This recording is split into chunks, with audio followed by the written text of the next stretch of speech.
Welcome to Cosmos and Dreams.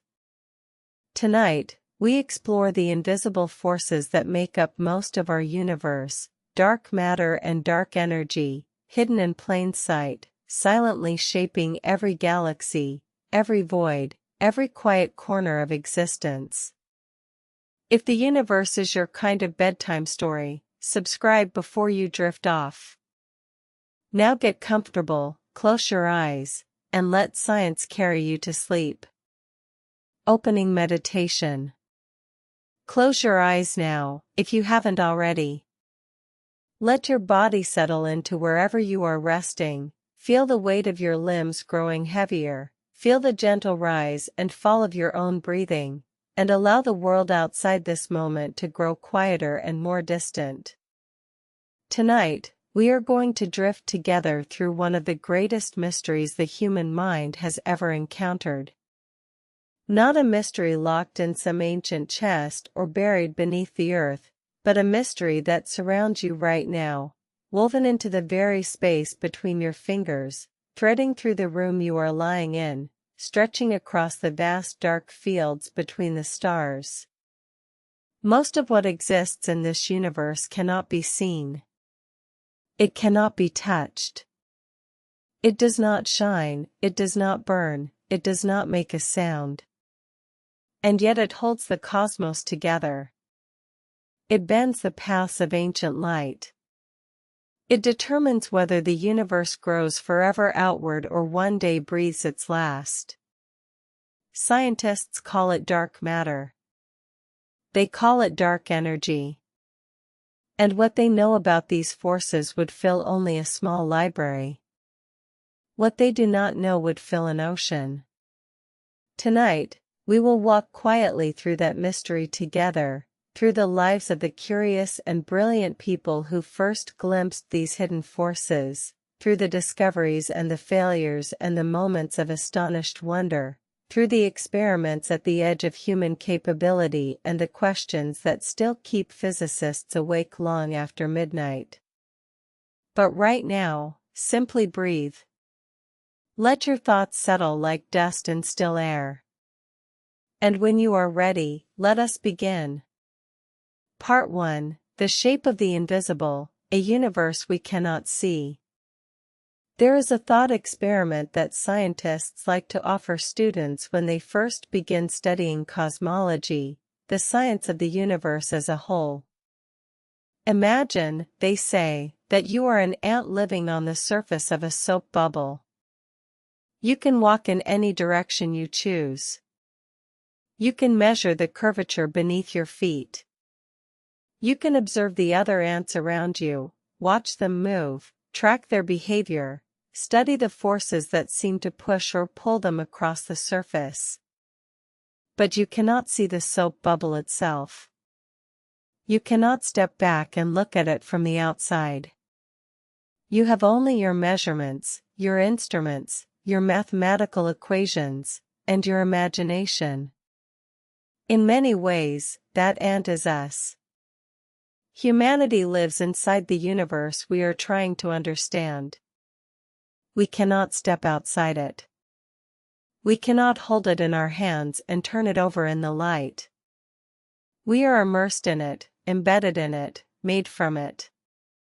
And so everything we have learned about the cosmos, every discovery, every breakthrough, every jaw-dropping revelation, has come from the careful, patient work of people sitting on the surface of the bubble, trying to understand something they can never fully see.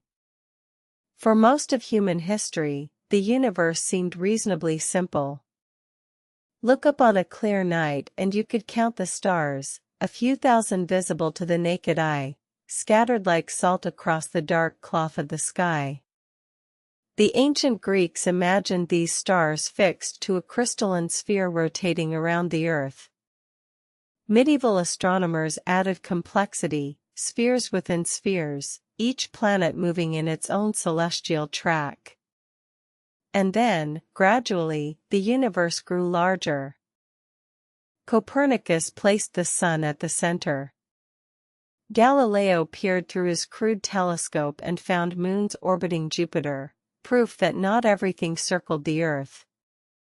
Newton gave us gravity, the invisible thread that holds worlds together. By the 19th century, scientists understood that stars were suns, immensely far away, that the familiar shapes we called constellations were in fact accidental arrangements, stars at wildly different distances that happened to form patterns when viewed from our particular corner of the cosmos. And still the universe grew larger in the human imagination. In the early 20th century, a debate raged among astronomers about those faint, cloudy patches of light scattered across the sky, objects called nebulae, a word derived from the Latin for cloud or mist. Some scientists argued these were nearby gas clouds within our own galaxy, the Milky Way. Others believed they might be entire separate galaxies, island universes, as the philosopher Immanuel Kant had speculated as far back as the 18th century, each containing hundreds of billions of stars, so distant that their combined light blurred into a soft smudge.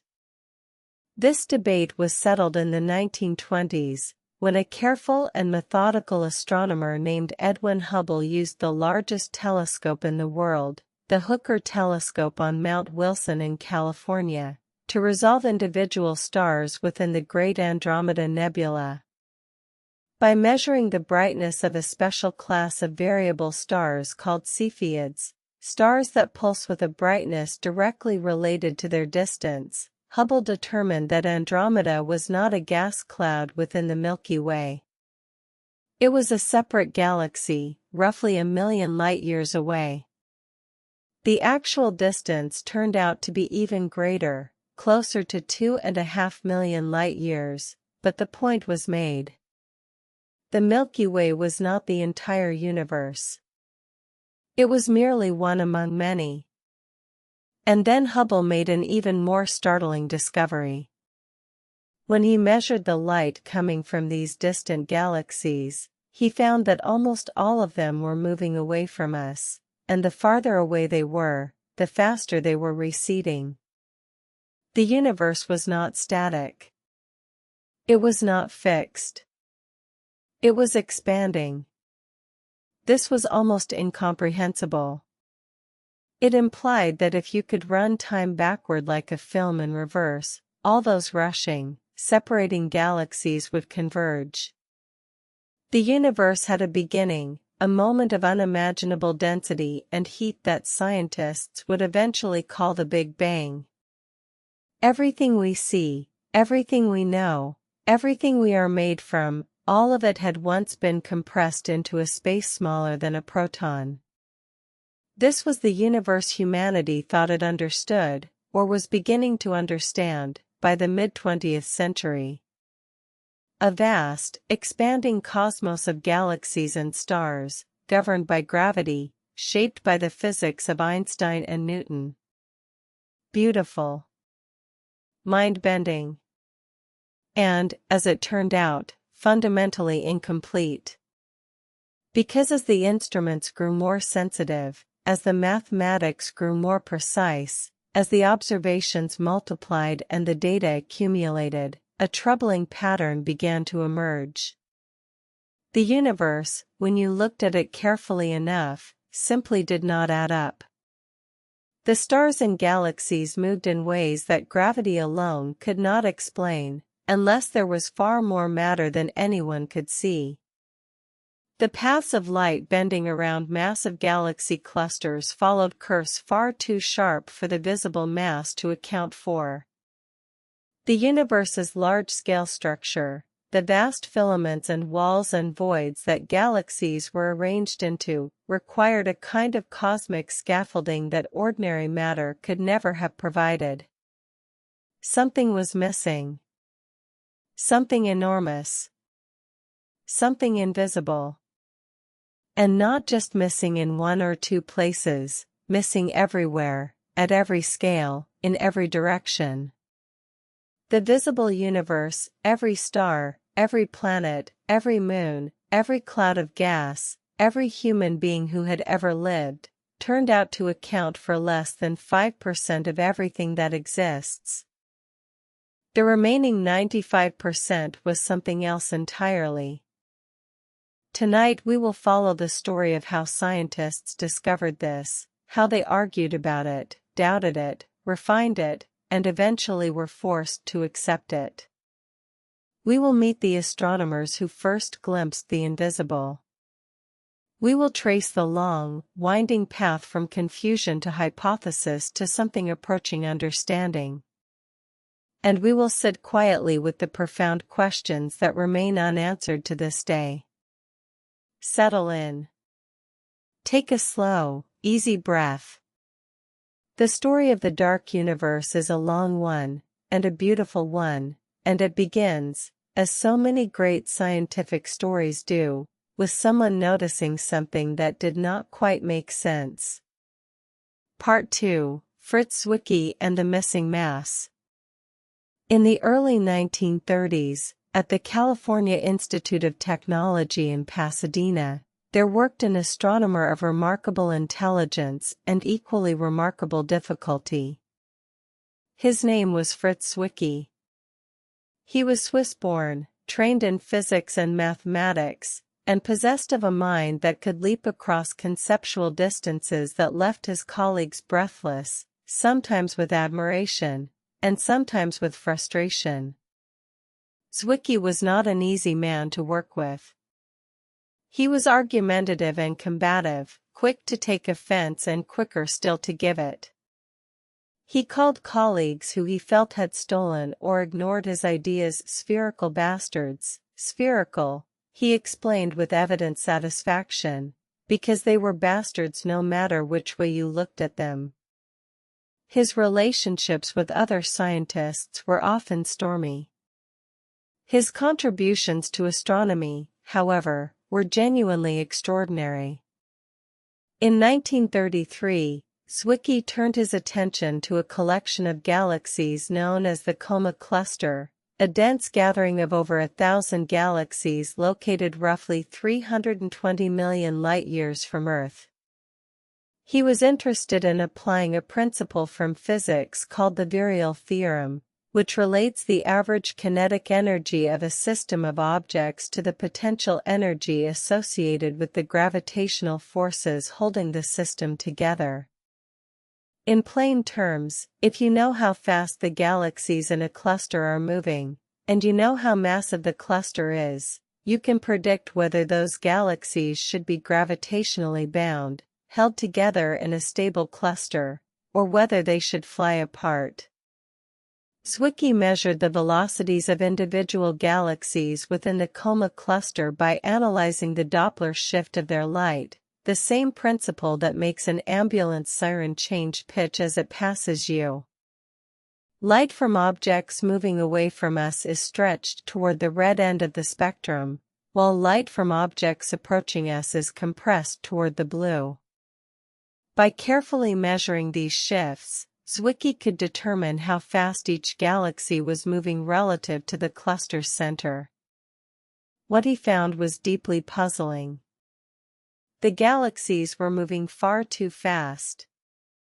If the only mass holding the cluster together was the visible mass, the mass of all the stars and gas that could actually be seen, then the galaxies should have long ago dispersed.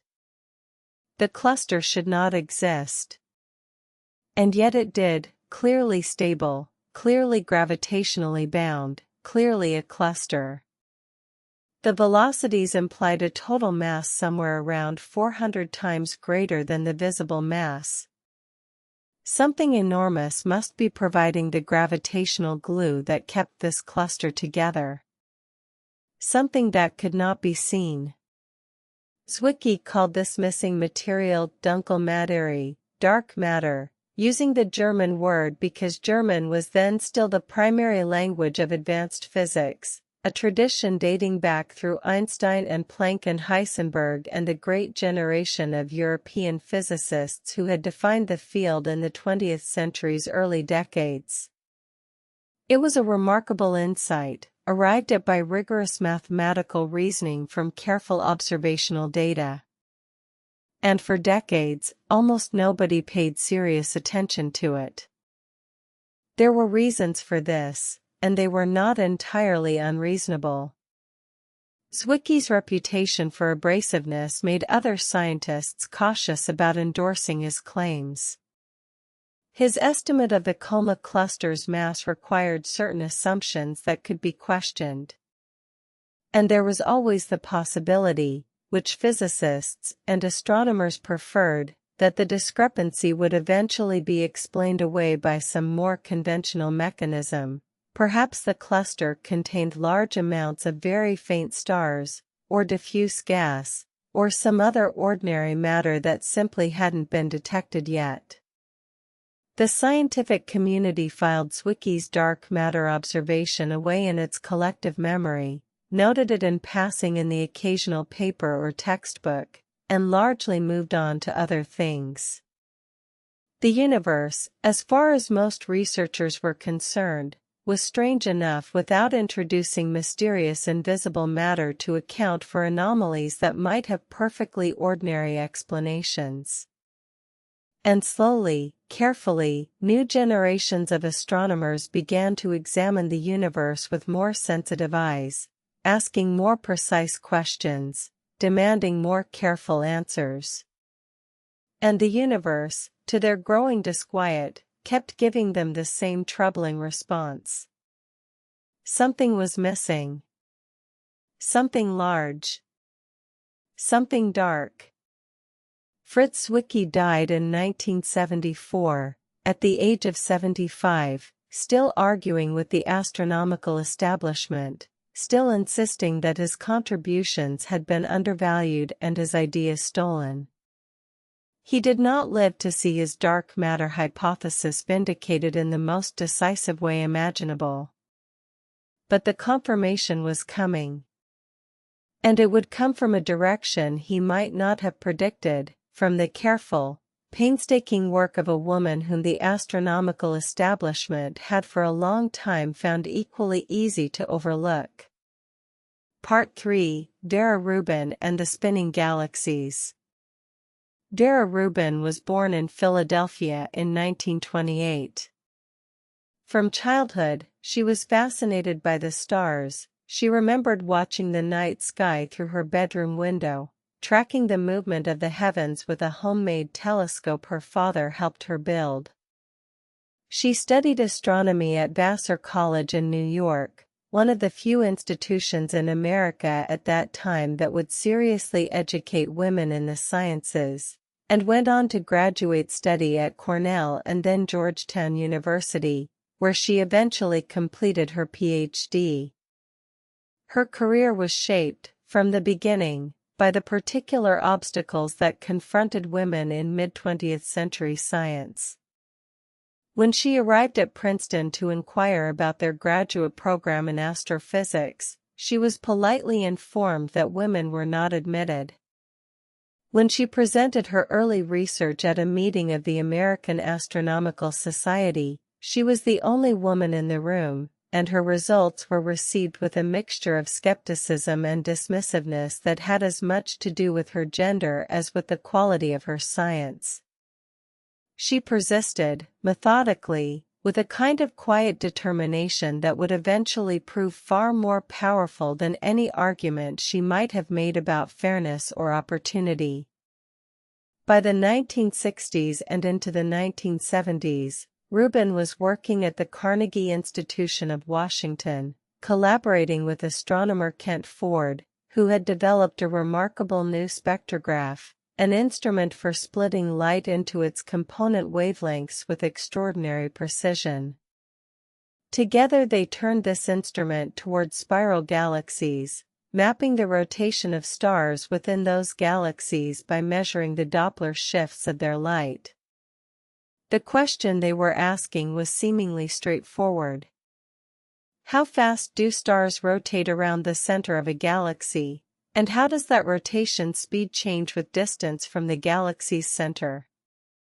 Physics provides a clear prediction here, the same prediction that governs the planets of our own solar system. Planets close to the Sun, Mercury, Venus, Earth, Mars, orbit faster than planets farther out. Saturn moves more slowly than Jupiter. Neptune moves more slowly than Saturn. This is because the gravitational influence of the Sun, which accounts for the vast majority of the solar system's mass, diminishes with distance. Objects farther from the Sun feel a weaker pull and orbit more slowly. This is the prediction of Keplerian dynamics, named for the 16th century astronomer Johannes Kepler, who first described these relationships. For galaxies, the prediction is similar. Most of the visible mass in a spiral galaxy, most of its stars and gas, is concentrated in and near the bright central bulge. Stars in the outer regions of the galaxy's disk, far from this concentration of mass, should orbit more slowly, just as Neptune orbits more slowly than the inner planets. The rotation curve, a graph plotting rotation speed against distance from the galaxy's center, should rise toward the center and then fall off smoothly toward the edges. This is not what Rubin and Ford found. Instead, they found that in galaxy after galaxy, the rotation curve was flat. Stars in the outer regions of spiral galaxies were orbiting just as fast, sometimes faster, than stars much closer to the center. The expected Keplerian drop-off was simply not there. This was enormously significant. A flat rotation curve implied that the total mass within any given orbital radius continued to increase as you moved outward from the galaxy's center, even in regions where there were very few visible stars. Something with mass, substantial mass, had to be present in those outer regions, even though it could not be seen. The galaxies appeared to be embedded in large, extended halos of invisible material. The dark matter was not just in clusters of galaxies, as Zwicky had suggested. It was everywhere. Rubin and Ford published their results in 1970, with a landmark paper on the Andromeda Galaxy, and continued building the case through the decade, examining galaxy after galaxy. The pattern was always the same. The flat rotation curve was universal. To their credit, many of their colleagues took the results seriously, though there was still considerable discussion about whether there might be some conventional explanation. Perhaps the galaxy's visible light was not an accurate guide to its actual mass distribution. Perhaps there were large amounts of faint red dwarf stars contributing mass invisibly. Perhaps there was some flaw in the spectrographic measurements. These objections were carefully considered and one by one ruled out. By the late 1970s and early 1980s, the evidence was becoming very difficult to dismiss. The flat rotation curves were real. The missing mass was real. The picture Zwicky had sketched in 1933, a universe where visible matter was a small fraction of the total, was looking increasingly, uncomfortably accurate. Vera Rubin received many honors in her later life, including the National Medal of Science, presented by President Bill Clinton in 1993. She was widely considered a strong candidate for the Nobel Prize in Physics. Many of her colleagues argued that her discovery of dark matter through galaxy rotation curves was one of the most important astronomical discoveries of the 20th century. She died in December of 2016, at the age of 88, before the Nobel Committee had the opportunity to make that award.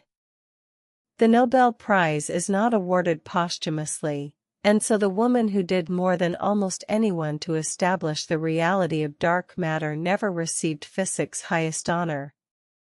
It remains one of the more quietly troubling examples of how great work can go unrecognized, particularly when it is done by someone outside the circles of conventional prestige. But her work endures. Every astronomer who speaks today of dark matter halos surrounding spiral galaxies is speaking the language Vera Rubin and Kent Ford helped create. Every simulation of galaxy formation that shows dark matter as the structural scaffolding around which visible matter accumulates owes something to the nights Rubin spent at the telescope, mapping the turning of stars in the dark. Part 4. Gravitational lensing and the bending of light. One of the most beautiful phenomena in modern astrophysics is also one of the most useful for understanding the invisible universe. It is called gravitational lensing, and its roots lie in Einstein's general theory of relativity, published in 1915, one of the most audacious and intellectually revolutionary documents in the history of human thought. Einstein proposed something that had never been proposed before in quite such a precise and mathematical way, that gravity is not a force in the traditional Newtonian sense, not some invisible thread stretching between objects across empty space, but rather a curvature of spacetime itself. Mass bends the fabric of the universe. Objects moving through spacetime follow the curves that mass creates. A planet orbits the sun not because the sun is pulling it with invisible fingers, but because the sun has warped the geometry of the space and time around it, and the planet is simply following the straightest possible path through that warped geometry.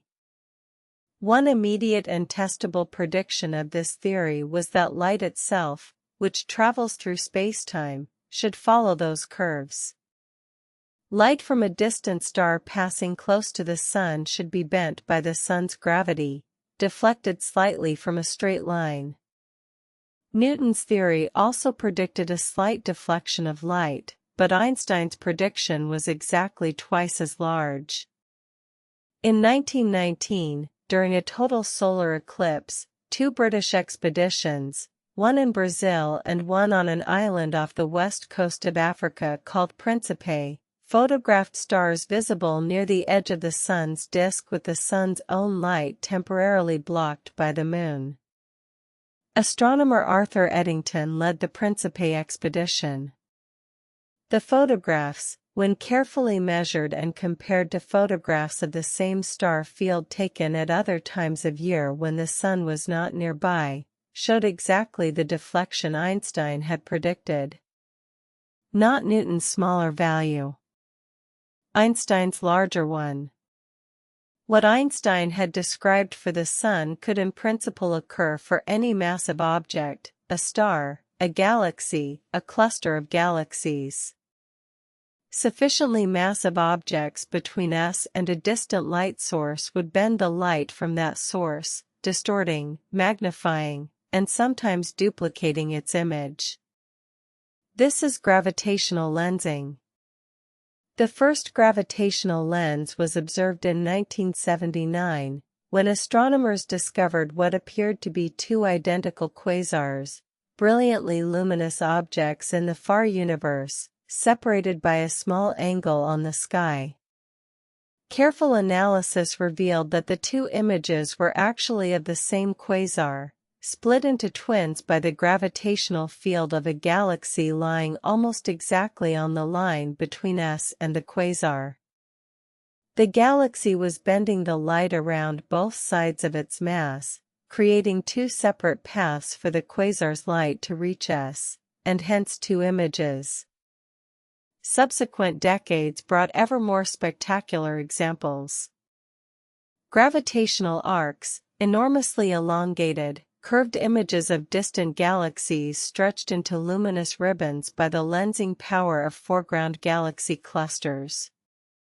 Einstein rings, complete circular halos of light formed when a background source, a lensing mass, and the observer are aligned so perfectly that the lensing is symmetric in all directions. Multiple images of quasars, sometimes 4 at once arranged in the famous pattern known as an Einstein cross, centered around the lensing galaxy. And crucially for the dark matter story, the degree of lensing, the severity of the bending, depends directly on the total mass of the lensing object, visible and invisible combined. By carefully measuring the distortion of background galaxy images, astronomers can calculate how much mass a foreground cluster must contain to produce that distortion. And again, consistently, in cluster after cluster, the lensing mass turns out to be far greater than the visible mass. The invisible component, the dark matter, dominates. One of the most compelling demonstrations of dark matter through gravitational lensing came from a pair of galaxy clusters known as the Bullet Cluster, located about 3.5 billion light-years away. These two clusters had passed through each other in a colossal collision, a cosmic crash of unimaginable scale. In the aftermath of this collision, the different components of each cluster had separated. Hot gas, which constitutes the bulk of ordinary matter in galaxy clusters, had been slowed by electromagnetic interactions as the two clusters interpenetrated, and it lagged behind the individual galaxies, which passed through the collision more freely. But the dark matter, detected through the gravitational lensing of background galaxies, had not lagged. It had moved through the collision with the galaxies, barely interacting with the gas or with the dark matter of the other cluster at all. The dark matter was centered on the galaxy concentrations, not on the gas concentrations. This was extraordinary. It provided the clearest direct evidence yet that the dark matter was genuinely a separate component, not a misunderstanding of gravity, not an artifact of poorly understood gas physics, but a real substance that interacted gravitationally but not electromagnetically. It behaved exactly as a non-interacting, non-luminous particle would behave in a collision of this kind. The Bullet Cluster, when its image was published in 2006 with the dark matter distribution mapped through lensing and the gas distribution mapped through X-ray emission, became one of the most widely reproduced images in cosmology. Side by side, the visible hot gas in its displaced pink clouds, and the mapped dark matter in its blue halos, centered on the separating galaxy clusters, it told a story that even non-specialists could begin to follow. The dark universe was real, and it had left its fingerprints on the sky. Part 5. What dark matter might be, the particle physics hunt. Understanding that dark matter exists and understanding what it actually is are two very different problems. Knowing that something enormous and invisible holds galaxies together, bends light, and shapes the large-scale structure of the universe tells you a great deal about dark matter's gravitational behavior. It tells you nothing whatsoever about what dark matter actually consists of, what particles, if any, make it up, what forces it feels beyond gravity, what its relationship is to the particles and forces we already know about. This is where the story of dark matter branches away from astronomy and into the world of particle physics, the study of the fundamental constituents of matter and the forces that govern their interactions. The standard model of particle physics, built up over the 20th century through a staggeringly successful series of experiments and theoretical developments, describes the particles we know about and the forces between them. Quarks, which combine to form protons and neutrons. Electrons and their heavier cousins, muons and tau particles. Neutrinos, ghostly, nearly massless particles that pass through ordinary matter almost without interaction. The carrier particles for the electromagnetic force, the strong nuclear force, and the weak nuclear force. And the famous Higgs boson, confirmed in 2012, which gives other particles their mass through interaction with the Higgs field that permeates all of space. The standard model is extraordinarily successful. but it does not include dark matter. Whatever dark matter is, it appears to be something outside the standard model, a new particle or set of particles that we have not yet directly detected. Several candidates have been proposed over the years, and they range from the eminently plausible to the highly speculative. For a long time, one popular suggestion was that dark matter might be made of ordinary objects, planets, brown dwarf stars, black holes, or other dense, compact bodies that simply didn't shine brightly enough to detect. These were called MACHOs, massive astrophysical compact halo objects, an acronym that reflected the competitive, sometimes playful spirit of cosmological naming conventions. Searches for MACHOs, using the technique of gravitational microlensing to detect their passing in front of background stars, turned up some candidates but far too few to account for the total dark matter. This explanation was largely ruled out. Another candidate, and for a long time the leading one among particle physicists, is the WIMP, the weakly interacting massive particle. WIMPs are hypothetical particles that interact with ordinary matter through gravity and through the weak nuclear force only. They do not interact electromagnetically, which means they cannot absorb or emit light. They are, literally, dark. They do interact weakly with atomic nuclei, however, just barely enough that they might, very rarely, collide with a nucleus in a way that could be detected. The attractiveness of WIMPs goes beyond their astrophysical properties. Many theories in particle physics, particularly supersymmetry, a theoretical framework that proposes that every known particle has a heavier superpartner, naturally predict the existence of particles with exactly the properties that dark matter is observed to have. This coincidence, sometimes called the WIMP miracle, seemed to many physicists too good to ignore. If WIMPs were the dark matter, then the same theoretical framework that extended the standard model of particle physics for independent reasons would also, elegantly, explain the dark matter that astrophysicists had been puzzling over for decades. This motivated an enormous experimental program. Scientists built detectors of extraordinary sensitivity and buried them deep underground, in old gold mines in South Dakota, in tunnels under the Italian Alps, in laboratories beneath the plains of Canada, where the rock above would shield them from the cosmic rays and other particles that would otherwise overwhelm any signal. These detectors, filled with liquid xenon or germanium crystals or other materials, were designed to detect the infinitesimally small recoil that a nucleus would experience if it were struck by a passing WIMP. The experiments were enormously impressive achievements of engineering and physics.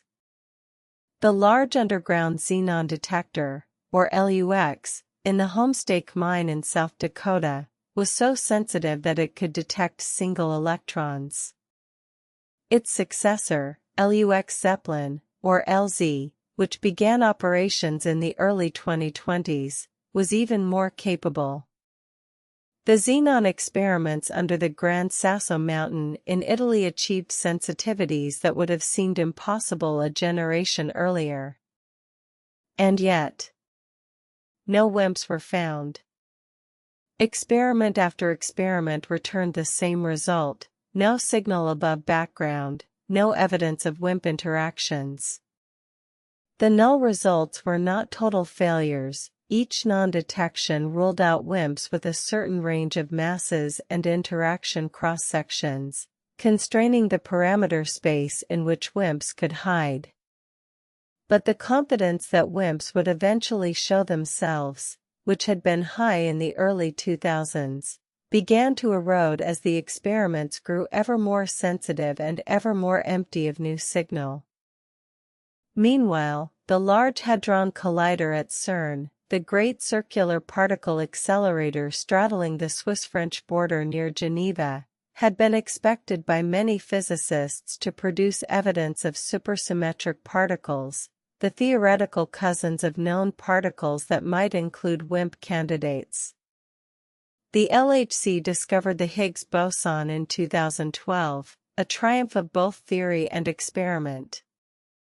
But no supersymmetric particles appeared. The space that supersymmetry had seemed to occupy, confidently and mathematically, remained stubbornly empty. This does not mean WIMPs are impossible. They might exist with properties, lower masses, weaker interactions, that current experiments have not yet probed.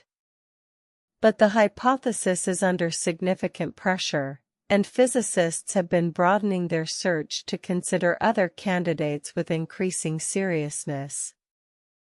One of the more intriguing alternatives is the axion, a particle first proposed in the late 1970s not to solve the dark matter problem at all but to solve a completely different puzzle in particle physics called the strong CP problem. Axions, if they exist, would be extraordinarily light, far lighter than electrons, and they would interact with photons under very specific conditions. Several experiments, including the Axion Dark Matter Experiment, or ADMX, in Seattle, are searching for axions using strong magnetic fields and sensitive microwave detectors. No confirmed detection yet, but the search is ongoing and the territory being explored is growing. Other possibilities include sterile neutrinos, heavier, darker cousins of the three known types of neutrinos that interact with ordinary matter only through gravity.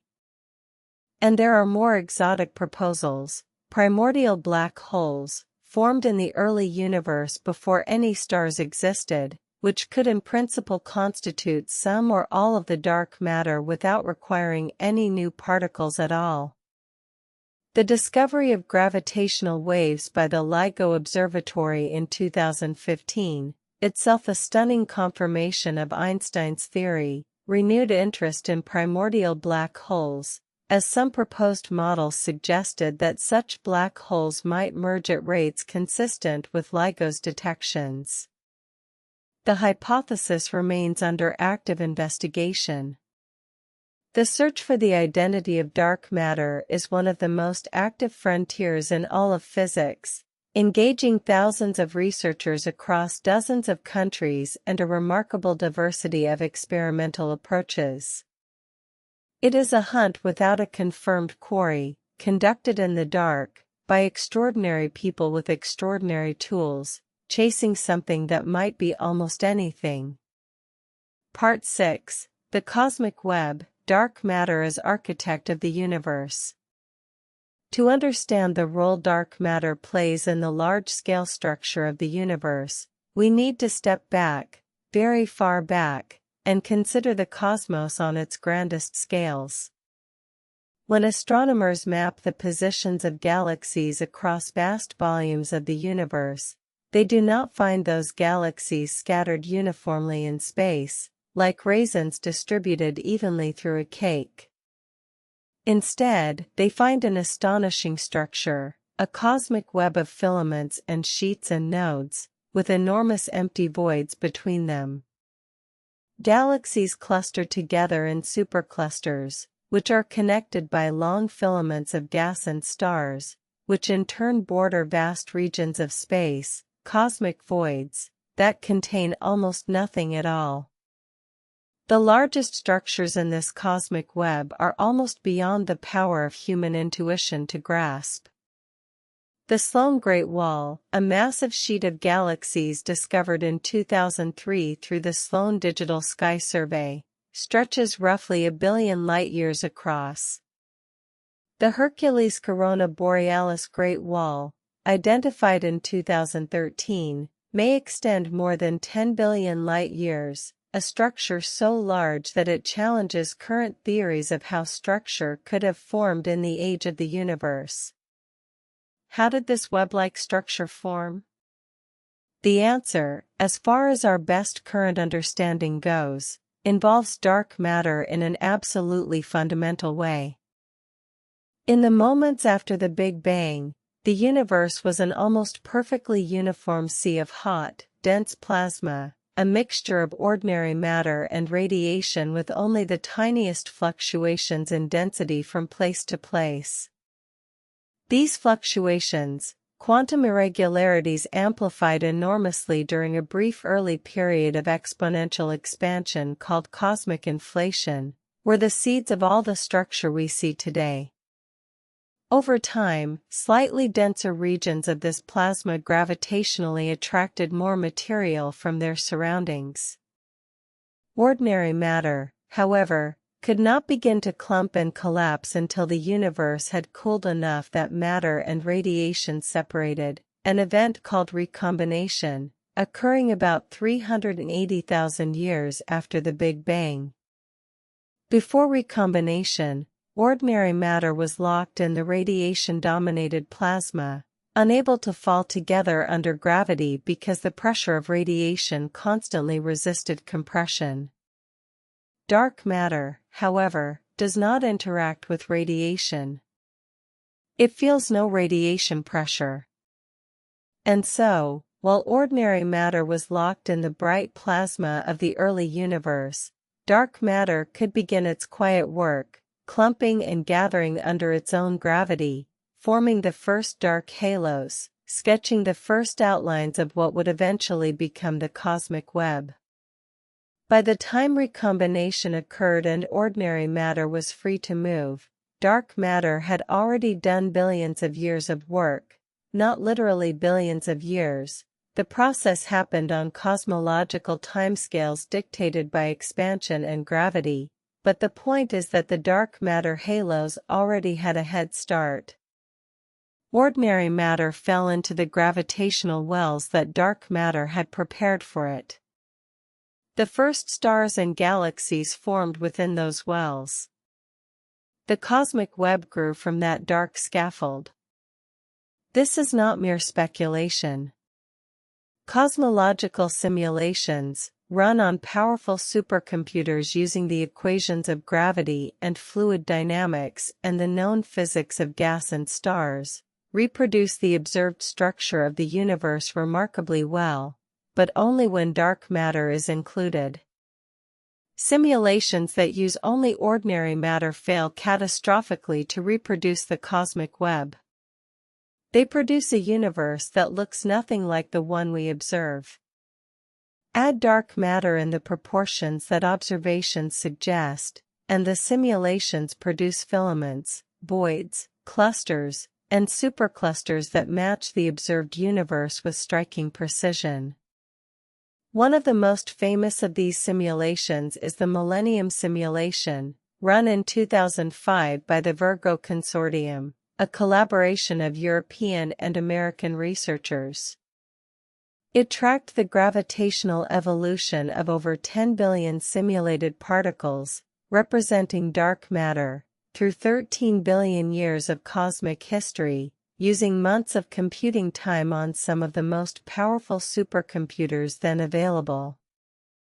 The cosmic web that emerged from the simulation was visually indistinguishable from maps of the actual galaxy distribution made by large sky surveys.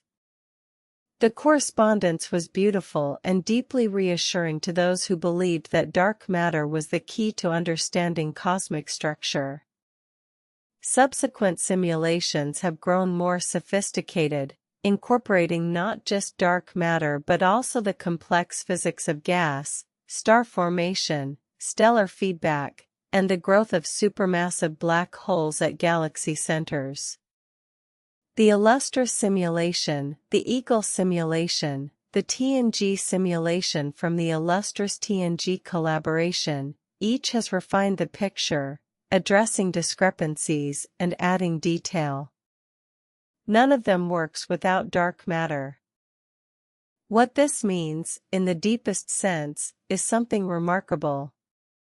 Every galaxy that has ever existed, including our own Milky Way, including Andromeda, including every galaxy visible in the deepest images taken by the Hubble Space Telescope and its successor, the James Webb Space Telescope, exists where it does, has the structure it has formed the stars it has, because dark matter was there first. Every star that has ever burned. Every planet that has ever formed. Every living thing that has ever existed on any world, anywhere in the universe. All of it grew from seeds planted in the dark matter distribution of the early universe.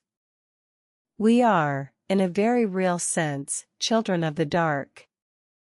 Part 7, The Cosmic Microwave Background, Echoes of the Beginning. There is a kind of light that fills the entire universe, every cubic centimeter of space, in every direction you might point an instrument. It does not come from any star or galaxy. It does not belong to any particular direction in the sky. It is the glow of the Big Bang itself, the ancient warmth of the universe's beginnings, still traveling through space more than 13 billion years after it was released. This is the cosmic microwave background radiation, and it is one of the most powerful scientific instruments humanity has ever had access to, a perfect record, preserved across cosmic time, of the structure of the universe in its infancy. The prediction that such radiation should exist was made in the 1940s by the physicist George Gamow and his collaborators Ralph Alpher and Robert Herman. They reasoned that if the universe began in an extremely hot, dense state and had been expanding and cooling ever since, then the radiation from that early hot phase should still be present in the universe today, stretched by billions of years of cosmic expansion into the microwave part of the spectrum, low-energy radiation far below the frequency of visible light. They even estimated what its temperature should be, a few degrees above absolute zero, with remarkable accuracy. The detection of this radiation came somewhat accidentally, in 1964. Arno Penzias and Robert Wilson, two radio astronomers working at Bell Laboratories in New Jersey, were using a large horn-shaped radio antenna originally built for satellite communications. They were trying to clean up a persistent, annoying background noise that contaminated their measurements, no matter which direction they pointed the antenna. They checked the antenna carefully for defects. They removed some pigeons that had been nesting in it and cleaned up what they described with some delicacy in their paper as white dielectric material, pigeon droppings, that had accumulated inside. The noise persisted. Penzias and Wilson eventually contacted physicist Robert Dicke at Princeton, who had been independently working toward a prediction of the cosmic microwave background and was himself in the process of building a detector to search for it. When Penzias described the mysterious noise to Dicke, Dicke understood immediately what it was. He reportedly put down the phone and told his colleagues, with a mixture of excitement and resigned humor, that they had been scooped. The two Bell Labs astronomers had discovered the cosmic microwave background by accident. They published their results in 1965 and were awarded the Nobel Prize in Physics in 1978. Dicke and his team, who had the theoretical understanding but not the discovery, received no Nobel Prize. The universe's sense of fairness is, it must be said, imperfect. For the purposes of understanding dark matter and dark energy, the cosmic microwave background is significant for two major reasons.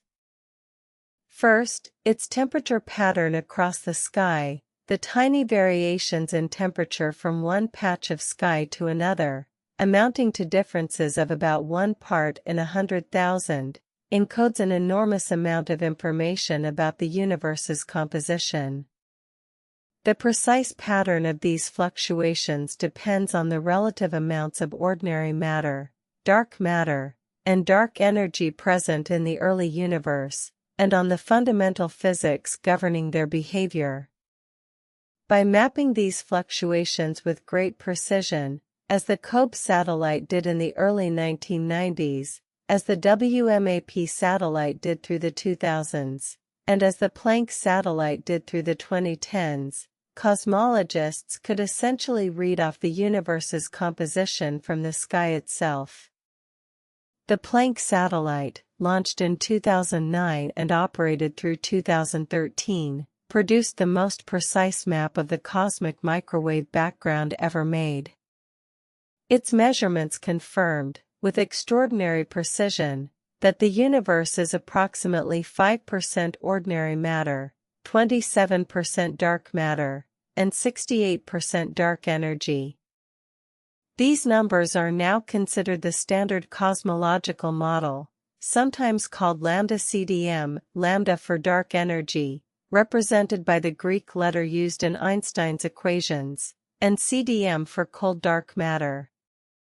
The second reason the cosmic microwave background is crucial is that it directly confirms that dark matter existed in the early universe. It is not a recent development, not some artifact of late cosmic evolution. The pattern of temperature fluctuations in the background can only be fully explained if dark matter was present and gravitationally active in the first hundreds of thousands of years after the Big Bang, before the first stars or galaxies had formed. The dark matter shaped the universe's acoustic structure from the very beginning. There is something deeply moving about this. The faint microwave glow that fills the cosmos, too weak to see, too cold to feel, undetectable without sophisticated instruments, is a message from the dawn of time. And encoded in that message, in the subtle dance of its temperature fluctuations, is the signature of the dark matter that built the universe we live in. Every time a radio telescope scans the microwave sky, it is reading a letter written 13 billion years ago, in the language of a substance we have never seen and cannot touch. Part 8: The Accelerating Universe, the Discovery of Dark Energy. In the 1990s, two separate teams of astronomers embarked on a project that would upend cosmology more thoroughly than anything since Hubble's discovery of the expanding universe. They were trying to measure something that seemed, in principle, straightforward: the rate at which the universe's expansion was slowing down. The logic was reasonable. Since the Big Bang, the universe had been expanding. But gravity, operating on all the matter in the cosmos, should be working to slow that expansion down, the way friction gradually slows a spinning top. The question was, by how much? Was there enough matter in the universe to eventually halt the expansion entirely and pull everything back together in a final, catastrophic big crunch? Or would the expansion continue forever, gradually decelerating but never quite stopping? To measure the deceleration, both teams used a type of stellar explosion called a Type Ia supernova as a standard candle, an object whose intrinsic luminosity is known, so that its apparent brightness can be used to determine its distance. A Type Ia supernova occurs when a white dwarf star, the collapsed remnant of a sun-like star, accumulates too much mass from a companion star and explodes in a thermonuclear blast so bright that it briefly outshines its entire host galaxy. Because these explosions involve a precisely determined amount of material undergoing fusion in a specific way, they all have approximately the same intrinsic brightness. By measuring how bright they appear in the sky and comparing that to how bright they should be, astronomers can determine how far away they are. And by measuring the redshift of their host galaxies, they can determine how fast the universe was expanding when that supernova exploded. One team was led by Saul Perlmutter at the Lawrence Berkeley National Laboratory in California, the Supernova Cosmology Project. The other team was led by Brian Schmidt at the Australian National University and Adam Rees at Johns Hopkins, the High-Z supernova search team. The two groups were racing each other to the answer, and there was genuine competitive tension between them, though the scientists involved generally maintained professional cordiality in public. In 1998, both teams published their results, and the results agreed. They also both got the answer completely, shatteringly, unexpectedly wrong. The expansion of the universe was not decelerating. It was accelerating. Distant supernovae were fainter than expected, not because they were at a different distance than their redshift predicted, but because the expansion of the universe was not slowing down but speeding up. The universe's expansion had been decelerating in its early history, when matter was dense enough for gravity to dominate, but at some point, roughly 5 billion years ago, some other component had taken over. Something with a property unlike any matter or energy previously known, a property of generating negative pressure, of pushing rather than pulling. The universe was flying apart, and instead of the expansion slowing under gravity's patient influence, it was accelerating into an ever faster rush toward emptiness. The reaction in the scientific community was immediate and visceral. Physicists and astronomers who were used to surprises in their field, used to the universe confounding easy assumptions, nevertheless found this result difficult to absorb. It implied the existence of something that made dark matter look almost familiar by comparison. Dark energy, the name that soon attached itself to this mysterious agent of cosmic acceleration, was not just a new particle or a new field. It appeared to be a property of space itself. Even empty space, containing no matter, no radiation, nothing at all, apparently had an energy density, a baseline energy associated with the vacuum of spacetime. As the universe expanded and more empty space came into existence, the total dark energy increased, and the acceleration intensified. This was not, entirely, a new idea.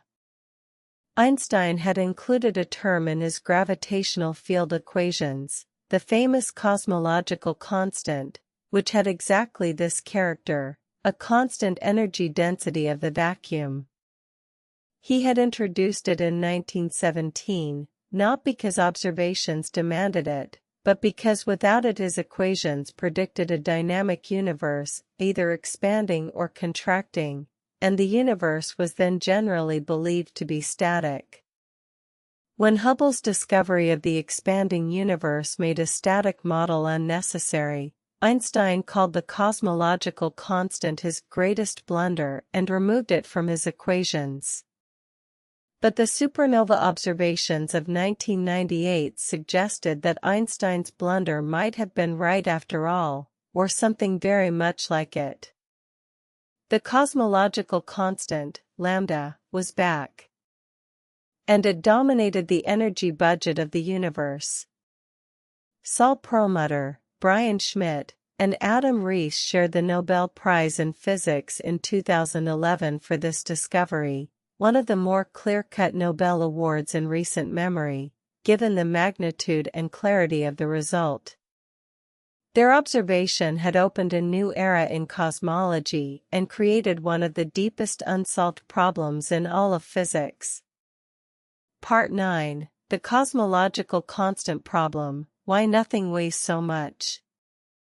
If dark energy is the energy of the vacuum, the intrinsic energy of empty space as predicted by quantum mechanics, then physics should be able to calculate its value. Quantum field theory, the framework that combines quantum mechanics with special relativity and provides the mathematical foundation for the standard model of particle physics, predicts that empty space should be filled with a constant churning of virtual particles, quantum fluctuations in which particle-antiparticle pairs spontaneously appear and annihilate on timescales too brief for direct observation. These fluctuations contribute to the vacuum energy. When physicists calculate the vacuum energy density predicted by quantum field theory, they get a number. And when they compare that number to the value of the dark energy density measured from the supernova observations and the cosmic microwave background, they find a discrepancy that is, by any reasonable measure, the worst quantitative disagreement in the history of science. The theoretical prediction for the vacuum energy is approximately 10 to the power of 120 times larger than the observed value of dark energy. That is a factor of 1 followed by 120 zeros. In the entire history of physics, no other theoretical prediction has been wrong by such an astronomically large factor. The situation is so extreme that it has been called, with some justification, the worst prediction in physics. Why is the actual dark energy so incredibly small compared to what quantum mechanics predicts? Something must be canceling almost all of the vacuum energy, almost all of it, but not quite all, leaving behind the tiny residue that drives the universe's accelerating expansion. But what? And why does that cancellation leave behind exactly the amount of dark energy we observe, not more, not less? This is the cosmological constant problem, and it is one of the most vexing and unresolved puzzles in theoretical physics. It has occupied some of the finest mathematical minds in the world for decades, and it remains completely unsolved. One approach to understanding the smallness of the cosmological constant invokes the anthropic principle, the observation that the universe must have properties compatible with the existence of intelligent observers, because only in such a universe would there be anyone to ask the question. In 1987, physicist Steven Weinberg used anthropic reasoning to predict that the cosmological constant, if it exists, must be small enough that structure, galaxies, stars, planets, could form. A much larger cosmological constant would have caused the universe to expand so rapidly that matter could never have clumped together into galaxies. A negative cosmological constant would have caused the universe to recollapse before life could develop. The observed value, Weinberg argued, is consistent with the existence of observers. Other approaches to the cosmological constant problem include theories that treat dark energy as a dynamical field, a field that has evolved over the history of the universe and is not simply a constant property of the vacuum. These theories go by names like quintessence, K-essence, and phantom energy. They modify the relationship between the universe's expansion rate and the dark energy density in ways that might, in principle, be distinguished from a pure cosmological constant by sufficiently precise observations. The Euclid spacecraft, launched by the European Space Agency in 2023, is specifically designed to measure the history of the universe's expansion with enough precision to detect whether dark energy is truly constant or whether it has evolved over time. There is also the possibility that dark energy is not new physics at all, that it is instead a sign that general relativity, Einstein's theory of gravity, breaks down on cosmological scales. Modified gravity theories attempt to explain the universe's accelerating expansion by modifying the equations of gravity themselves, rather than introducing a new energy component. These theories are constrained by many observations, but some variants remain viable and are being tested against increasingly precise data. The honest answer, as of the early 2020s, is that we do not know what dark energy is. We know approximately how much of it there is, we know its basic gravitational effects, we know it is causing the universe to expand ever faster into a cold and empty future. Beyond that, it remains, in the truest sense, dark. Part 10. The Fate of the Universe, Scenarios in the Dark. In the quiet of a clear night, if you lie on your back and look up at the sky, the stars seem fixed, eternal, unchanging, the same stars that shone over the pyramids of Egypt, over the first cities of Mesopotamia, over the earliest hominids who ever looked up with wondering eyes. The sky feels permanent. The universe feels old, unstable, and enduring. But cosmology tells a different story.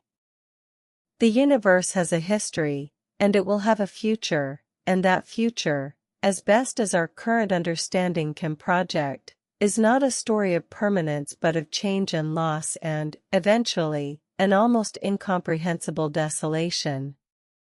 The fate of the universe depends crucially on the properties of dark energy. If dark energy behaves as the cosmological constant in time, as observations currently suggest, then the universe will continue its accelerating expansion indefinitely. Galaxies beyond a certain distance from us will eventually be receding faster than the speed of light, not because anything is actually traveling faster than light through space, but because the space itself between us and those distant galaxies is expanding faster than light can cross it. Those galaxies will become permanently inaccessible, vanishing beyond an event horizon analogous to the horizon around a black hole. Over enormous timescales, vastly longer than the current age of the universe, this expansion will increasingly isolate our galaxy and its nearest neighbors, the local group, from the rest of the universe.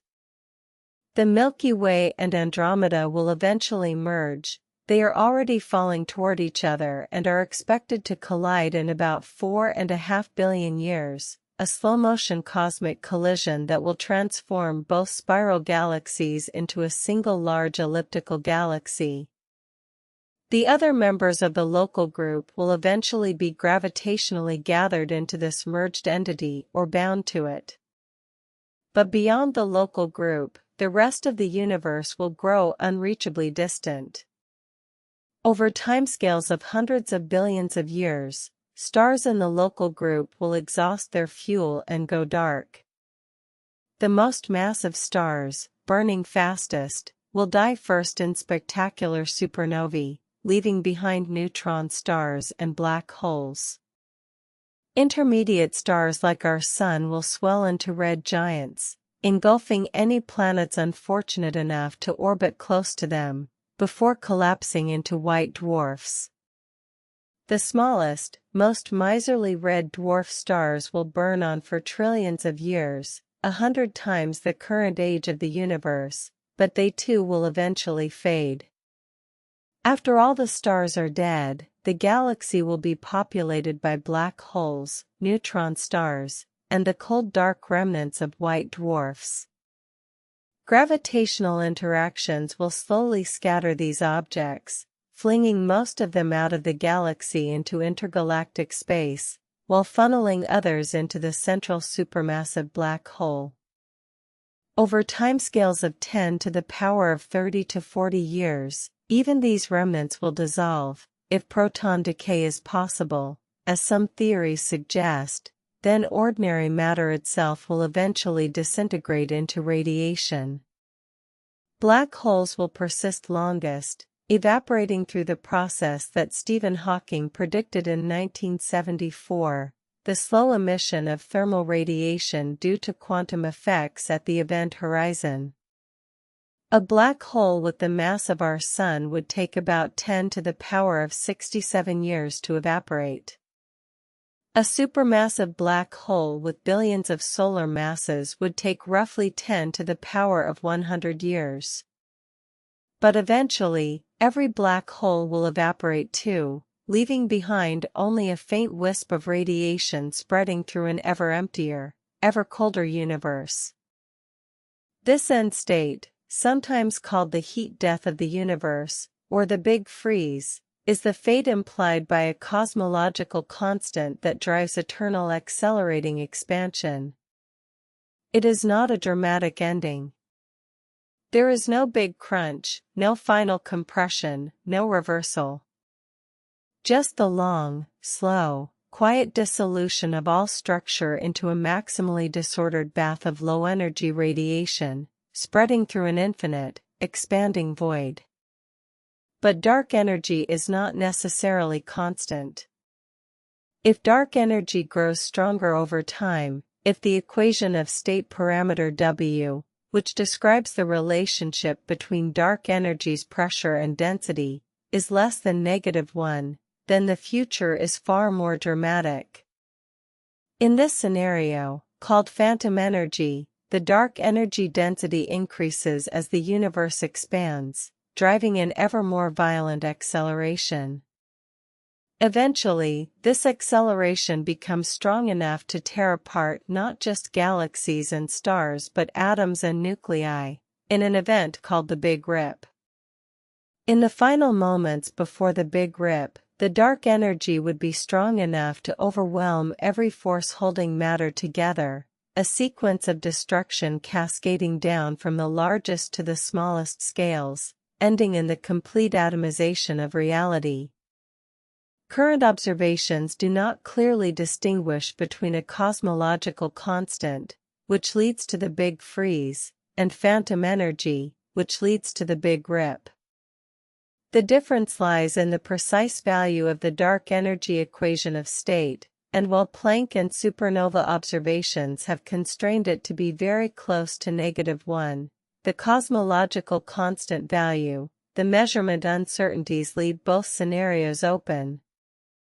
The Euclid mission and other future surveys are designed to reduce these uncertainties significantly. There is also the possibility that dark energy is not the final word, that some deeper theory, not yet imagined, will replace our current picture and reveal a fate for the universe that our present understanding cannot conceive.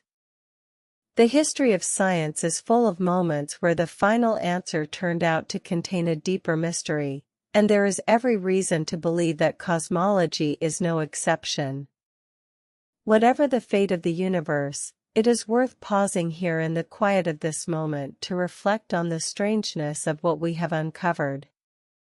We are a species that has existed for perhaps a few 100,000 years on a small rocky planet orbiting an average star in the outer regions of a galaxy containing 400 billion stars, itself one of perhaps 2 trillion galaxies in the observable universe.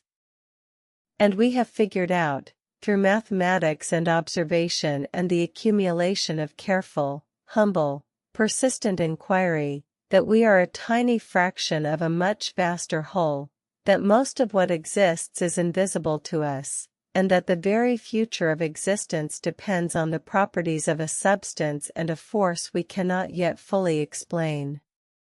This is both humbling and magnificent. Part 11, Frontiers, New Telescopes, New Experiments, New Ideas. The story of dark matter and dark energy is not a closed book. It is not even a book whose ending can be glimpsed. It is a story being written in real time, in observatories and laboratories and theoretical physics offices around the world, by a generation of scientists who have grown up knowing that 95% of the universe is unknown and who find that fact not dispiriting but electrifying.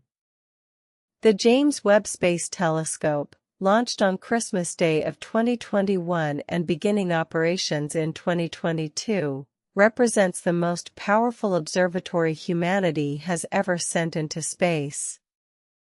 Its primary mirror, nearly 6.5 meters across and made from 18 hexagonal gold-coated beryllium segments, collects infrared light from the earliest galaxies in the universe, objects so distant that their light has been traveling for 13 billion years before entering Webb's detector. The early results from Webb were astonishing, and in some cases puzzling in ways that sent theoretical cosmologists back to their equations. Webb found surprisingly massive, surprisingly well-formed galaxies in the early universe, galaxies that appeared to have assembled their stars faster than standard models of galaxy formation predicted. Whether this represents a genuine challenge to dark matter cosmology, or whether it reflects our incomplete understanding of star formation and other baryonic processes within the dark matter framework, is a question that researchers are actively working to resolve. Webb is also conducting detailed studies of galaxies at many distances, measuring their dark matter halos through gravitational lensing and studying how the distribution of dark matter has evolved over cosmic time. It is providing new constraints on models of dark matter clustering and testing the predictions of different dark matter particle candidates. On the ground, the Vera C. Rubin Observatory, named, fittingly and belatedly, for the woman who did so much to establish the reality of dark matter, is completing construction in the mountains of northern Chile. Scheduled to begin its Legacy Survey of Space and Time, or LSST, in the mid-2020s, the Rubin Observatory will photograph the entire accessible sky every few nights with a camera containing more than 3 billion pixels. Over 10 years, it will collect images of around 20 billion galaxies, creating an unprecedented census of the visible universe. The statistical power of this survey, the sheer number of galaxies and gravitational lensing measurements it will provide, will allow cosmologists to map the dark matter distribution with far greater precision than any previous survey, and to test models of dark energy with sensitivity that could definitively distinguish between a cosmological constant and a dynamic dark energy field. The Euclid spacecraft, launched in July of 2023 by the European Space Agency, is designed with similar goals in mind. Orbiting at the L2 point, the gravitational balance point between Earth and the Sun, 1.5 million kilometers from Earth, Euclid will survey billions of galaxies across the sky, measuring their shapes for gravitational lensing signals and their clustering patterns for baryon acoustic oscillation signatures. These measurements will constrain the dark energy equation of state with percent-level precision, potentially distinguishing between the cosmological constant and alternative models. In particle physics, the search for dark matter particles continues across multiple frontiers.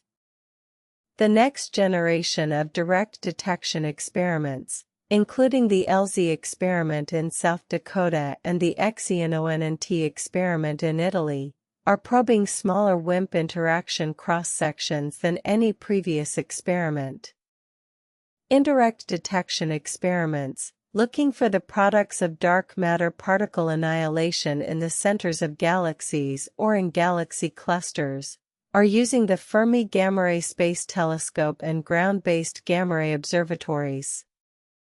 Collider searches at the LHC continue, now at the highest energies ever achieved in a particle accelerator. Meanwhile, theorists are exploring an increasingly wide range of dark matter models. Ultralight axion-like particles, sometimes called fuzzy dark matter, have properties that might resolve some puzzles about the distribution of dark matter at small scales, where standard cold dark matter models predict more structure than is observed. Self-interacting dark matter, in which dark matter particles scatter off each other through a new dark force, could explain certain observed features of galaxy cores. Mirror dark matter, a hypothetical sector of particles that mirrors the standard model but interacts with ordinary matter only through gravity, represents an entirely different approach to the problem. There is also a persistent and scientifically serious challenge to the dark matter paradigm from modified gravity theories.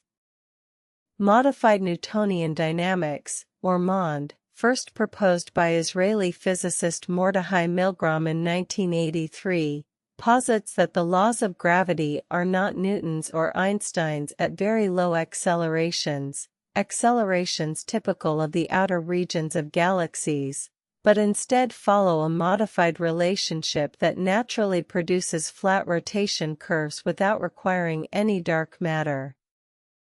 For several decades, Mond has had striking success in predicting galaxy rotation curves from the visible mass distribution alone, a success that dark matter models must work harder to replicate. Mond faces serious challenges at scales larger than individual galaxies. It does not, in its simplest form, account for the bullet cluster evidence, and it struggles to explain the cosmic microwave background fluctuations or the large-scale structure of the universe without additional complexity. Relativistic extensions of Mond, most notably the tensor vector scalar theory, or TeVis, and more recently modified gravity theories inspired by superstring theory, attempt to address these larger-scale challenges with varying success. The debate between dark matter and modified gravity is a genuinely productive one, because each side challenges the other to explain phenomena that might otherwise be taken for granted. The dark matter community must explain why Mond so accurately predicts galaxy rotation curves from visible mass alone, a success called the radial acceleration relation, confirmed in a landmark 2016 study by Stacy McGaugh and colleagues. The modified gravity community must explain the bullet cluster and the cosmic microwave background without invoking dark matter. Neither side has yet delivered a knockout blow, and the discussion continues. What is most striking about the current state of dark matter and dark energy research is its diversity. A generation ago, the WIMP hypothesis dominated thinking so thoroughly that many physicists believed direct detection was imminent. Today, with WIMPs failing to appear in ever more sensitive experiments, the field has opened up dramatically. The number of viable dark matter candidates, the number of experimental approaches, and the number of theoretical frameworks under active exploration have all expanded enormously. Science does not always advance by convergence, sometimes it advances by the productive multiplication of ideas, as new tools and new failures open territory that was previously unexplored. We are living, it seems, in exactly such a moment. Part 12, The Mystery at the Heart of Everything, What We Do Not Know. Let us end our long journey tonight not with answers but with questions. Because the most important thing that the science of dark matter and dark energy teaches us is not what we know, but how vast and deep the territory of the unknown still is. We know the universe is expanding and that its expansion is accelerating. We do not know what is causing that acceleration. We call it dark energy, and we describe it mathematically, and we measure its effects with growing precision. But what it fundamentally is, whether it is a property of empty space, a dynamic field, a sign of new physics at the largest scales, or something else entirely, we genuinely do not know. We know the universe contains approximately 5 times more dark matter than ordinary matter.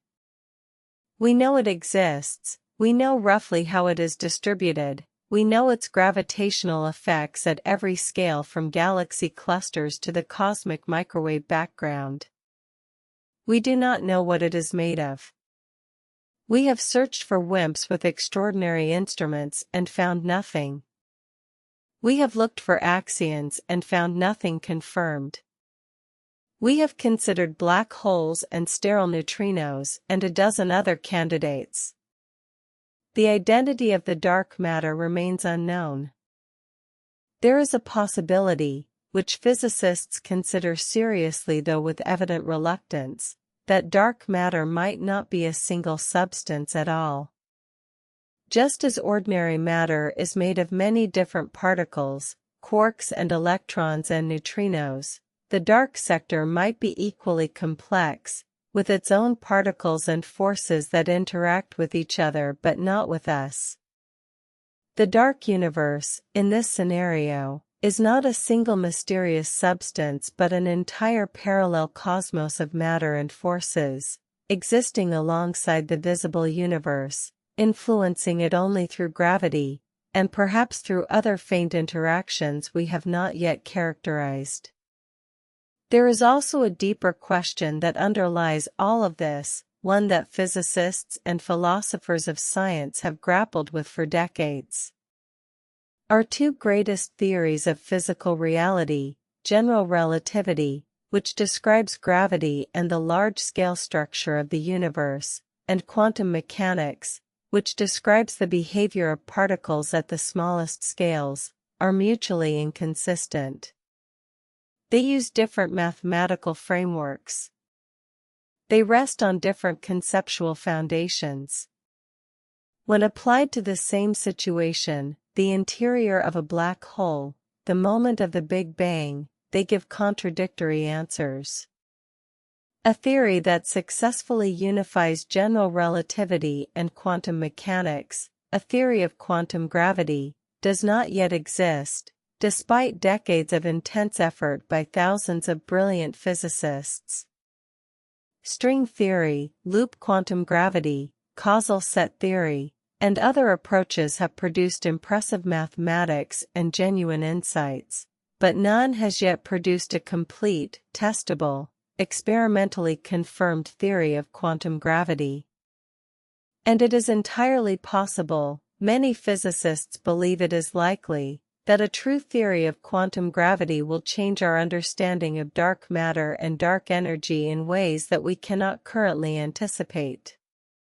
The history of physics is full of moments where a deep unresolved contradiction, between seemingly well-established frameworks that couldn't both be right, eventually gave way to a new theory of breathtaking elegance and explanatory power. Classical mechanics and electromagnetism were in tension in the late 19th century. The resolution was special relativity. Newtonian gravity and the observed precession of Mercury's orbit were in tension for decades. The resolution was general relativity. Quantum mechanics and classical physics seemed irreconcilable until the development of quantum field theory. Each time, the resolution came not from patching the old framework but from stepping outside it entirely, from seeing the contradiction at a higher level of abstraction and finding a deeper truth that encompassed both. Dark matter and dark energy may be telling us something similar. They may be symptoms of a framework that is fundamentally incomplete, not wrong, exactly. The way Newtonian mechanics is not exactly wrong, but limited in a way that a deeper theory will eventually transcend. The fact that 95% of the universe is unknown to us may be not merely an embarrassment to cosmology but a signpost pointing toward the next great revolution in physics. Consider the numbers one more time. Of everything that exists, all the matter and energy in the observable universe, ordinary matter, the stuff of stars and planets and human beings and everything we have ever touched or seen or tasted or loved, constitutes approximately 4.9%. Dark matter constitutes approximately 26.8%. Dark energy constitutes approximately 68.3%. These numbers, derived from multiple independent lines of evidence, have been confirmed and refined over decades by experiments of extraordinary precision. What they tell us, if we sit with them quietly, is something genuinely startling. Science, the most powerful tool for understanding reality that human beings have ever developed, the enterprise that has given us antibiotics and semiconductors and quantum mechanics and the ability to look back to the first moments of the universe's existence, understands directly only the smaller fraction of reality. The larger part, the dominant part, the 95% that actually governs the universe's structure and fate, remains in the shadows. This is not a failure of science. It is, in a very real sense, its greatest triumph. Because recognizing what you do not know, mapping the boundaries of ignorance with precision and honesty, is one of the most difficult and most important things the human mind can do. It is far easier to mistake the familiar for the complete, to assume that the visible is all that exists, to confuse the map for the territory. The scientists who discovered dark matter and dark energy did not set out to expand the boundaries of ignorance. They set out to understand the universe, and in doing so, they discovered how much larger the universe was than anyone had imagined, and how much of it remained hidden. That discovery is, in its own way, as profound as any positive identification could be. There is a long tradition in the history of science of unexpected discoveries reframing the human situation in ways that initially seem disorienting and eventually seem liberating. The Copernican revolution told us we were not at the center of the solar system. The Darwinian revolution told us we were not separate from the rest of life on Earth. The Einsteinian revolution told us that space and time were not absolute backdrops to the drama of existence but dynamic, malleable participants in it. The quantum revolution told us that at the deepest level of reality, certainty dissolves into probability and the act of observation is not neutral but participatory. And now the cosmological revolution of the late 20th and early 21st centuries is telling us something equally profound. The visible universe, everything we have ever known, everything that has ever mattered to us, is a thin, luminous coating on an immense dark substrate. We are made of the minority ingredient.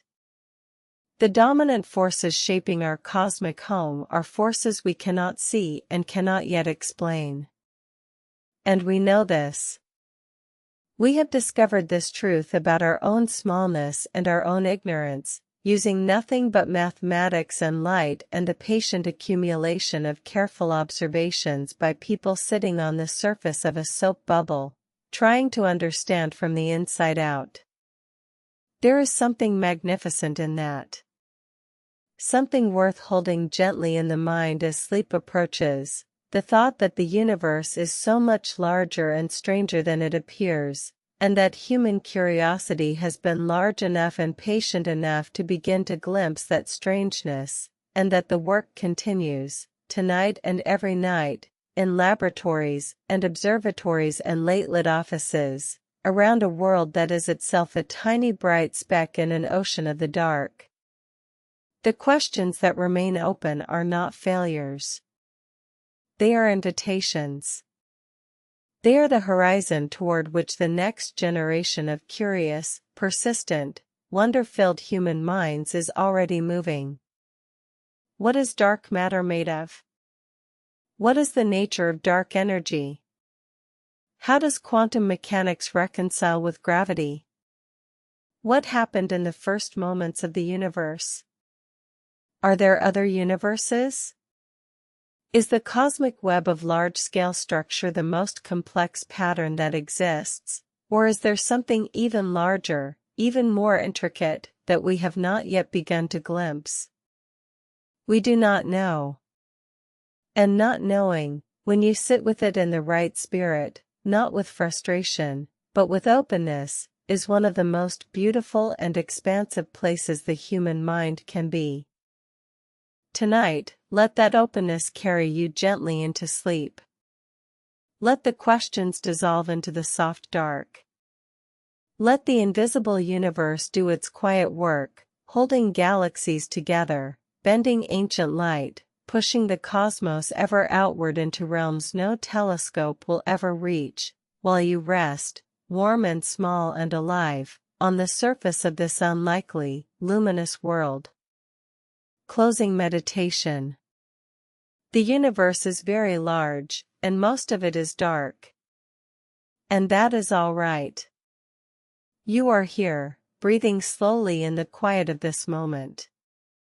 The stars are turning above the clouds, above the atmosphere, in that enormous silence where sound cannot travel. The galaxies are moving, spreading apart in the patient expansion of space-time, each one 100 billion suns, each one unimaginably far from the next. Dark matter threads through it all, through the walls of the room you are lying in, through your own body, through the earth below you. It does not slow. It does not stop. It passes through without a whisper, without a touch, holding the larger structure of the cosmos together by the simple fact of its gravity, its patient invisible weight. Dark energy fills every empty space, the space between your fingers, the space between the atoms of your body, the space between the stars. It is the quiet energy of the vacuum, the hum of something that has no name yet, the force that is carrying the universe outward into an ever larger expanse. We are part of this. The ordinary matter of your body, the carbon in your cells, the iron in your blood, the calcium in your bones, was made in the hearts of stars that died long before our sun was born. You are starlight, shaped by dark matter gravity into the solar system, into the earth, into the long slow chemistry of life.